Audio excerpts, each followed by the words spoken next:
और प्रशांत किशोर जी और हमारे पार्टी के राष्ट्रीय अध्यक्ष श्री उदय सिंह जी हैं उपस्थित। आप लोग को यदि कोई प्रश्न हो तो स्वागत है। पहला प्रश्न ये है कि ऐसा कहा जा रहा था कि चुनाव छठ के बाद होगा। अगर छठ के पहले होता तो ज्यादा चांसेस होता कि जो युवा बाहर से आ रहे हैं क्योंकि ज्यादातर जो जन स्वराज के वोटर्स होंगे वो बाहर ही पलायन करके गए हैं। लेकिन अब तो छठ के बाद चुनाव है, तब तक तो लोग जा चुके होंगे वापस अपनी नौकरी में, तो जन स्वराज को कितना नुकसान होगा? ऐसा प्रतीत होता है कि तिथियों को जानबूझकर ऐसे समय में रखा गया है कि इनका मानना है कि जो बाहर से आएंगे वो चले जाएंगे। लेकिन हम लोगों का मानना है कि जो लोग बिहार के बाहर हैं और यहाँ आएंगे वो अपने 10 दिन की नौकरी कमाई सब कुछ गंवा कर यहाँ रहेंगे। और जो ये सरकारी पक्ष या इलेक्शन कमीशन की मंशा है कि वो लोग चले जाएंगे और तब वोट होगा, ऐसा नहीं होने वाला है। जो लोग यहाँ आएंगे, याद कीजिएगा कि ये वही लोग हैं जो कोविड के समय में पैदल और साइकिल पर चढ़ के अपने घर पहुंच गए थे। ये लोग बिहार से तब तक नहीं जाएंगे जब तक बिहार को बदलने में अपनी सहभागिता ये नहीं दर्ज कराते हैं। और हमारा मानना है कि एक भी वो व्यक्ति जो दिवाली और छठ के समय में यहाँ आएगा, वो एक भी व्यक्ति ऐसा नहीं होगा जो बिहार से चला जाएगा बिना अपने मत का प्रयोग किए हुए। 6 तारीख को शरद कार्तिक पूर्णिमा है, 6 तारीख का वोटिंग है, क्या इसका प्रभाव पड़ेगा? ये जो भी करना चाहें, बिहार के लोगों ने मन बनाया है कि अपने मत का प्रयोग करेंगे, बिहार में बदलाव करेंगे, एक अपने लिए अपनी व्यवस्था बनाएंगे। और ऐसे ये जो भी रोड़े अटकाना चाहें, हमें नहीं लगता कि ऐसा कुछ होने वाला है। बिल्कुल मतदान शांतिप्रिय ढंग से और बहुत भरपूर मत में होगा। प्रशांत जी, चेहरे पे थोड़ा टेंशन तो दिख रहा है इस बार। एकदम टेंशन मुक्त हो गए। टेंशन 3 साल 3.5 साल जो विद्यार्थी पढ़ता है उसको ही परीक्षा से पहले टेंशन होता है। जो विद्यार्थी पढ़ता नहीं है उसको कोई टेंशन नहीं। उसको मालूम है कि पढ़े ना पढ़े हमको फेल ही होना है। जो पढ़ता है वो आदमी टेंशन में रहता है कि भैया हम पढ़े हैं और हमारा परीक्षा अच्छा हो। मेरी समझ से आज बिहार के लोगों के राजनीतिक बंधुआ मजदूरी के खत्म होने का ऐलान हुआ है। ये चुनाव की तिथियों की घोषणा नहीं है, बिहार के बच्चों के भविष्य के सुधार की शुरुआत होने की तिथि की घोषणा है। क्योंकि इस बार बिहार जाति धर्म नाली गली मोदी नीतीश लालू प्रशांत किशोर के लिए नहीं, अपने अपने बच्चों के लिए वोट करेगा, अपने बच्चों के पढ़ाई और रोजगार के लिए वोट करेगा, बिहार में बदलाव के लिए वोट पड़ेगा और उस शुरुआत के लिए वोट पड़ेगा जिस सपने को लेकर हम लोग यहाँ आए हैं कि आने वाले 10 साल में इस देश के 10 अग्रणी राज्यों में बिहार को शामिल कराएं।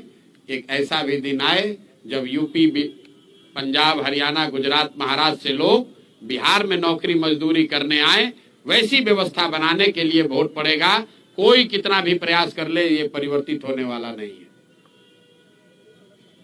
2 चरणों में चुनाव की घोषणा बहुत बेहतर है।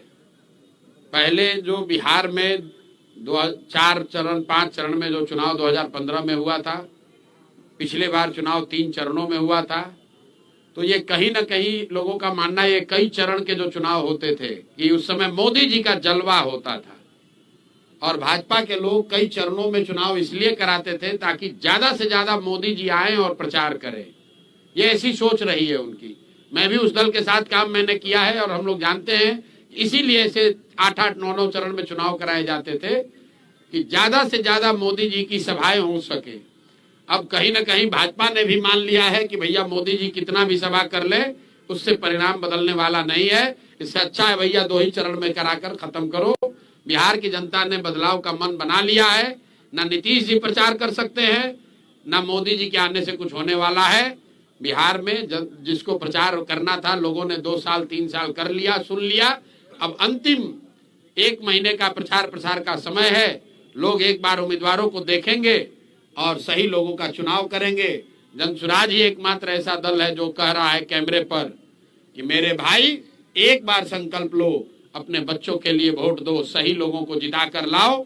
अगर जनसुराज से भी गलत आदमी खड़ा हो जाए उसको भी हराओ। हर हालत में इस बार बिहार के लोगों को संकल्प लेना है कि अच्छा आदमी ही जीतना चाहिए। जन सुराज जीते या न जीते, भाजपा जीते या न जीते, मोदी, प्रशांत किशोर, नीतीश, लालू जीते या न जीते, बिहार जीतना चाहिए, बिहार के बच्चे जीतने चाहिए। इसलिए कोई गलत आदमी को वोट मत दो। अगर वोट दोगे तो याद रखना अगले 5 साल इसी भ्रष्ट व्यवस्था के साथ जीना पड़ेगा। बच्चों को बेरोजगार होना पड़ेगा, युवाओं को बाहर मजदूरी करनी पड़ेगी। मेरे भाई, जो बोओगे वो काटोगे। तो ये मौका है बुआई का, बढ़िया लोगों को जिताइए, जो अच्छा लगता है उसको जिताइए, तभी आपका और आपके बच्चों का जीवन सुधरेगा। बिहार में आम आदमी पार्टी ने अपने उम्मीदवारों की पहली सूची जारी कर दी है, आपसे पहले बाजी मार ली आम आदमी पार्टी। अब ये कोई पार्टी है? बहुत लोग, बसपा वालों ने भी जारी कर दिया है, मीम वालों ने भी जारी कर दिया है। भाई, यहाँ 3 सीधा त्रिकोणीय मुकाबला है। लोग महागठबंधन के उम्मीदवारों के बारे में पूछ रहे हैं, लोग एनडीए के उम्मीदवारों के बारे में पूछ रहे हैं, और उससे बढ़कर लोग जनसुराज के उम्मीदवार का इंतजार कर रहे हैं। बाकी जितने लोग हैं उसका कोई मतलब नहीं है। 100 में 90-95 वोट इन्हीं 3 गठबंधनों में बंटना है, इन्हीं 3 पार्टियों के बीच में बंटना है। तो लोगों को चुनाव करना है, लोगों ने तय कर लिया बदलाव करना है। तो भैया, भाजपा एनडीए तो गई, अब उनको चुनना है कि या तो 15 साल की जंगल राज की व्यवस्था को वापस लाना है, आखिर नई व्यवस्था जनसुराज को बनाना है। निर्णय जनता को करना है। इस चुनाव को प्रशांत किशोर कितना चुनौतीपूर्ण मानते हैं?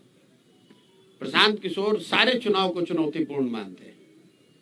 पढ़ाई, परीक्षा, चुनाव, युद्ध, ये इसको कम चुनौतीपूर्ण मानने वाले लोगों की हमेशा हार होती है। हम लोग सारे जो भी सामने चुनौती है उसको सीरियसली लेते हैं, उसके लिए ईमानदारी से प्रयास किया है, और जो प्रयास किया है वो समाज के सामने है, अब समाज पर है। अब हमारा जो प्रयास था वो करीब करीब अंतिम चरण में है, जनसुराज का प्रयास अंतिम चरण में है। अब प्रयास के ऊपर विचार करके वोट देने का काम बिहार की जनता को करना है। जीत हार प्रशांत किशोर की नहीं होनी है, जीत हार जनसुराज की नहीं होनी है, जीत हार बिहार के लोगों की सोच की होनी है कि आप अगर अच्छे लोगों के साथ खड़े हैं कि आप गलत भ्रष्टाचारियों, लुटेरों के साथ रहना चाहते हैं, बिहार की जनता को तय करना है।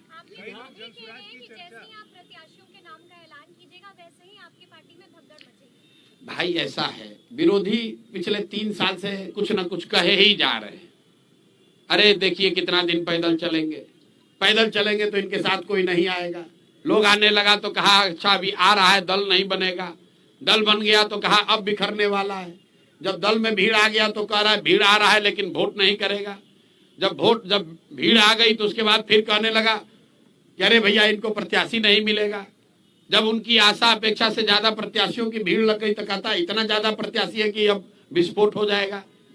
एक भी आदमी कहीं छोड़कर नहीं जाएगा, आप चिंता मत कीजिए। कई लोग जनसुराज की जब भी चर्चा कर रहे हैं तो इस तौर पे कर रहे हैं कि जनसुराज जो है वो नुकसान पहुंचाएगा। किसी खास तौर से पहले महागठबंधन की चर्चा हो रही थी, अब ज्यादा चर्चा इस बात की हो रही है कि एनडीए को नुकसान पहुंचाएगा। तो वाकई किसको नुकसान पहुंचाएगा? दोनों को नुकसान पहुंचाएगा। गणित आप समझ लीजिए, पिछली बार दोनों गठबंधन को मिलाकर 72% वोट पड़ा है। तो जितने आप लोग पत्रकार अनुभवी लोग हैं जो ये कह रहे हैं कि जगह नहीं है, तीसरे का विकल्प का जगह कहाँ है, तो आप समझिए कि पहले तो भाई दोनों गठबंधन को मिलाकर 72% वोट पड़ा है, मतलब 28% लोगों ने तो पहले से ही इनको नकारा हुआ है। तो उस 28% का एक बड़ा वर्ग जो है वो जनसुराज को वोट करेगा। और दूसरा, मेरा जो सबसे बड़ा आलोचक है, आपकी गणना को ही मान ले कि भैया दोनों का वोट थोड़ा थोड़ा काटेगा। मान लीजिए आपका जो भी गणना, हमारे पास तो थर्मामीटर है नहीं कि बता दें किसका कटेगा कितना, लेकिन इतना तो सब मान रहे हैं कि दोनों का कुछ ना कुछ नुकसान होगा, किसी का ज्यादा थोड़ा, किसी का कम। अगर दोनों दल का 10-10% भी नुकसान हुआ तो उसमें जोड़ दो भैया 28% और 10-10% दोनों का काट दीजिए, कहानी खत्म। आपको लग रहा है कि भैया ये अरे ये कैसे होगा, हमको दिख रहा है कि इससे आसान तो कुछ है ही नहीं। आप लोग कह रहे हैं भैया इनका MY समीकरण है, और आप यही कह रहे हैं कि ना भैया 10 में एगो दूगो तो MY समीकरण वाले लोग भी आपको वोट दे रहे हैं, 2-3 मुसलमान यादव भी तो जनसुराज को वोट दे रहा है। तो भैया अगर 2-3 मुसलमान और यादव वोट दे रहा है तो 10% वोट उनका गया। आप कह रहे हैं एनडीए का ज्यादा कट रहा है, तो 10% से ज्यादा उनका जोड़ दीजिए। 28% और 10% जो कटा महागठबंधन का, और एनडीए का जितना कट रहा है वो जोड़ लीजिए, आपको पता चलेगा कि जन स्वराज को कितना वोट आएगा। हमने आपको कहा कि हमको गाली देने के नजरिए से बहुत लोगों ने कहा कि ये वोट कटवा पार्टी है। हम कहते हैं ये हमारा मेडल है कि हम वोट कटवा पार्टी हैं, दोनों का इतना काटेंगे कि दोनों कट के साफ। प्रशांत जी, आप चिराग पासवान की तारीफ करते हैं, चिराग पासवान आपकी तारीफ करते हैं, तो क्या कहीं आने वाले दिनों में बीच में खिचड़ी तो कोई नहीं पक रही है? भाई हम लोग, मैं चावल दाल खाने वाला व्यक्ति हूँ, खिचड़ी खाने वाले लोग नहीं है। न खिचड़ी खाते हैं न खिचड़ी बनाते हैं। चिराग पासवान की एक बात के लिए हमने तारीफ हर समय की है, आज भी करता हूँ, कि चिराग जी विशुद्ध तौर पर बिहार में जाति और धर्म की राजनीति नहीं करते हैं। लेकिन इसके अलावा चिराग पासवान भाजपा के साथ लड़ रहे हैं। हमने कहा कि वो बिहार से राजनीति करते हैं, बिहार की राजनीति नहीं करते हैं। बिहार की बात करते हैं लेकिन बिहार की बात के लिए खड़े नहीं होते हैं। और अभी वो एनडीए में चुनाव लड़ेंगे तो हमारे आमने सामने चुनाव होगा।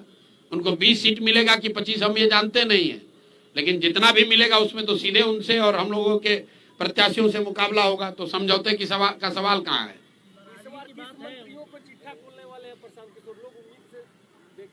यार लोग चुनाव देख रहे हैं कि चिट्ठा खोलना देख रहे हैं? अब देखिए प्रशांत किशोर की जन स्वराज की ताकत। चुनाव से ज्यादा इस बात की लोगों को चिंता है कि प्रशांत किशोर किसका चिट्ठा खोलने वाले हैं। जो जो सबसे बड़े चोर हैं उनका चिट्ठा फिर खोला जाएगा। आप लोग भी कुछ खबर है तो दे दीजिए, आपका भी शामिल कर लेंगे उसी में। माननीय सांसद पप्पू यादव बताएं कि प्रशांत किशोर सबसे बड़े जातिवादी नेता हैं। सब व्यक्ति के जवाब देना जरूरी नहीं है। प्रशांत जी, आप कई बार कह चुके हैं कि पहले लड़ाई एनडीए और जनसुराज के बीच में, अभी भी कह रहे हैं। अभी आपने कहा कि एनडीए चली गई, अभी भाजपा अरे भाई चली गई मतलब हारना निश्चित है, इसलिए कि उनका डिनोमिनेटर वोट का बड़ा है। महागठबंधन जो है उसका टोटल वोट का टारगेट ही 30-35% है। जिस एमवाई समीकरण की आप बात करते हैं वो दोनों जोड़ दीजिएगा तो मैक्सिमम 35% वोट होता है। बाकी 65% मोर और लेस एनडीए के साथ पिछले 20 साल में रहा है। तो निश्चित तौर पर मुकाबला एनडीए से है। बिहार में जातीय राजनीति होती है, स्वीकार कोई नहीं करता। अभी बार बार एमवाई समीकरण का हवाला देकर हम लोग बोल रहे हैं, तो क्या जन स्वराज भी जातीय समीकरण का ख्याल रखेगी? जातीय समीकरण का ख्याल रखने का मतलब क्या है? हर पार्टी के पीछे कोई ना कोई समीकरण रहता है। जैसे बार बार आरजेडी हम लोगों ने समीकरण दिया है कि जो आधे हिंदू भाजपा के खिलाफ एनडीए के खिलाफ वोट कर रहे हैं, उन आधे हिंदुओं के साथ 20% जो मुसलमान हैं, उनका जो समीकरण है सामाजिक राजनीतिक गठजोड़ है, वही जन स्वराज का आधार है। अशोक चौधरी का चैप्टर क्लोज हो गया या फिर और भी खुलासा करेंगे? थाना में सुने हैं पानी पिला पिला के मारना, सुने हैं? तो इनको पहले एक बार बोले तो ये एक कि 25 करोड़ में टिकट खरीदे हैं तो मानहानि का ही हमको नोटिस भेजे थे। फिर इन पर जब खुलासा हुआ ये फर्जी तरीके से प्रोफेसर बने हैं तो आप लोग के चैनल पर आकर बोले कि प्रशांत किशोर को सुप्रीम कोर्ट तक लड़ाएंगे। फिर इन पर जब 200 करोड़ के बेनामी संपत्ति का हुआ तो हमको 100 करोड़ का नोटिस भेजे। और फिर हम बोल रहे हैं कि अभी आगे और करेंगे, तो बेचारे अब डर के मारे लिख कर कह रहे हैं कि ना न्यायालय में नहीं लड़ेंगे, अब जनता के अदालत में लड़ेंगे। तो पानी इनको पिला दिया। जो सुप्रीम कोर्ट में लड़ने का दावा कर रहा था वो डर के मारे कह रहा न्यायालय में नहीं, जनता के अदालत में लड़ेंगे। और जनता की अदालत में कहाँ कहीं चुनाव लड़ेंगे? तो पहले आप लोग अब पूछ लीजिए कि अगर अशोक चौधरी कहीं से चुनाव लड़ रहे हैं तो वो बता दीजिए, और नहीं लड़ेंगे तो सरेंडर कर दिए। आपका तय हो गया कहाँ से लड़ेंगे? हाँ बिल्कुल, अभी घोषित कर देंगे। अभी जब 9 तारीख को 9 तारीख, अरे तो हमारा अलग से नहीं ना घोषित होगा। 9 तारीख को लिस्ट जारी होगी तो उसमें आप देखिएगा कि कौन कहाँ से लड़ रहा है। तो आपके हिसाब से ऐसा माना जाए कि आज प्रशांत किशोर का भी नाम हो सकता है, बिल्कुल हो सकता है। मुख्यमंत्री ने आज पटना मेट्रो का उद्घाटन किया, आज उनका ये लास्ट उद्घाटन होगा? लास्ट उद्घाटन है नवंबर में 9 दिसंबर तक। अगला हमने बहुत दिन पहले बोला है, इस बार जब मकर संक्रांति के दिन बोला था कि ये लास्ट दही चूड़ा आप खा रहे हैं एक अन्य मार्ग पर, आगे खाने को नहीं मिलेगा। मेट्रो स्टेशन अच्छी तरीके से लिख लीजिए इस बात को, अगला दही चूड़ा नीतीश कुमार एक अन्य मार्ग पर नहीं खाएंगे। अगर खाएंगे तो आप आकर हमसे पूछ लीजिएगा। एक जमाने में जब लालू यादव बोलते थे तो पूरा देश आज प्रशांत किशोर बोलते हैं तो पूरा देश सुन रहा है, नहीं तो वोट भी मिलता था उनको, आपको भी पूरा देश सुन रहा है, आपको भी उसी हिसाब से वोट मिलेगा। देखिए, लालू जी क्या बोलते थे, क्या सुनता था, कौन सुनता था, ये मैं नहीं जानता हूँ।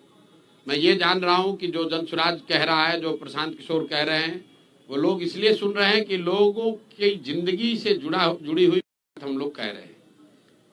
हम लोग जाति धर्म की बात नहीं कर रहे हैं। आप लोग यहाँ पत्रकार हैं, आपने कोई बिहार का चुनाव देखा जहां पर इतनी सरकारी घोषणा हुई हो? चुनाव के पहले सरकार ने तिजोरी खोल दिया, हर आदमी को एक तरह से सरकारी तरीके से घूस देने का कोशिश किया है। प्रशांत किशोर 1 साल से कह रहे हैं भैया चुनाव आएगा, नेता और सरकार पैसा देगी, 500, 1000, 2000, 5000 रुपया जो पैसा दे पैसा ले लो, लेकिन इससे संतुष्ट नहीं होना। अपने बच्चों के लिए रोजगार पढ़ाई मिले उसका जुगाड़ कर लेना मेरे भाई। 10,000 रुपया दिया है, 1 महीना में खत्म हो जाएगा, लेकिन बच्चे को रोजगार मिलेगा, जीवन सुधर जाएगा। तो नीतीश कुमार की जो सरकार है ये जनता से 5 बरस लूटा है और उसी लूट के पैसे से 2000, 4000 रुपया दे के फिर वोट खरीदने की कोशिश कर रहे हैं।